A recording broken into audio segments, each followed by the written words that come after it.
We get Cravont Charleston getting the win. Someone I tabbed a long time ago, and I told Gordon, I said, watch out for Cravont Charleston. This could be a guy. Yeah, but did you pick him to make the team? Who did I pick? No, I didn't. Because you know who did? I did. You picked him? Yes. Yeah, you came late to the party. You had him ranked like 18th 2 weeks ago. Yeah, and he worked his way up all the way to a week out from the meet. It's a miracle. I picked him to be from top 18 to 3. All right, so you have Charleston. I thought it was really close between him and Coleman at the line. Lyles gets up for third. Then you have Carnes in fourth, Smith, then Bromell rounds out the top 6. But it was just a wild series, wild last couple of weeks in the men's 100.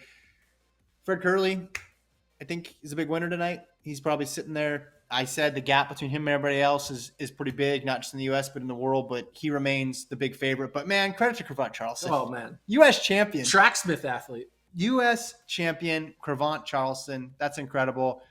Yeah, the times weren't fast, but they don't need to be fast. If I told you that Noah Lyles would run 10 flat and make the team. Yeah. Like, you'd be like, that's... Yeah. And it's weird. There wasn't really any wind. We were monitoring the wind all day. Yeah. There wasn't a ton of wind. This was plus 0.1 meters per second. But, yeah, he had the full race. Otto Bolden was talking about Coleman's the starter, Lyles is the finisher, and Charleston's the winner. And Charleston had the complete package. Yeah, he had the whole thing there. That's a big upset. If I had told you last year Cravont Charleston's going to win the 100 or 2 years, like there was no window of time when you're like, yeah, because the men's 100 has been so good. You had lists the 3 medalists from last year. You throw in a Lyles, you throw in Norman, who turns out he was injured, but you throw in all the Bakers, all the college kids. No one was like, oh yeah, Cravont Charleston. Like he was not on anyone's list.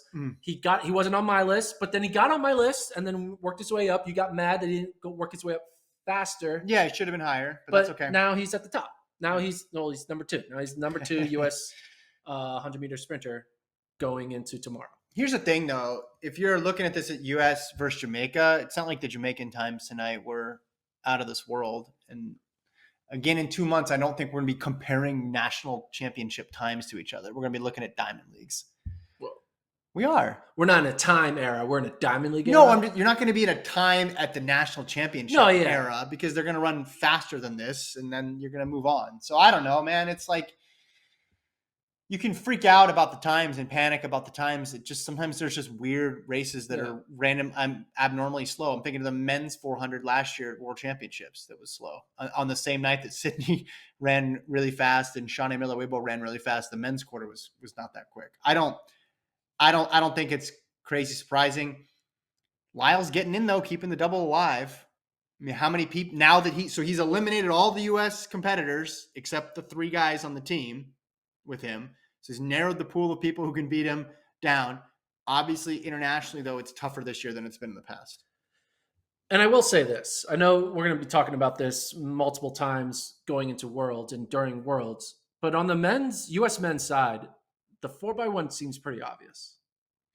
Charleston, Coleman, Lyles, Curley? And Curley. Like, I don't think there's like a weird, like, oh, this one guy, like, no one's going to pitch for Arian Knighton or Bednarik or Brandon Carnes or JT Smith. You're just going to look at, I guess you could argue potentially Trayvon Bromell because he comes in here getting 6. So Trayvon Bromell is in the relay pool, but you're going to put Lyles on there. You're going to put Curley.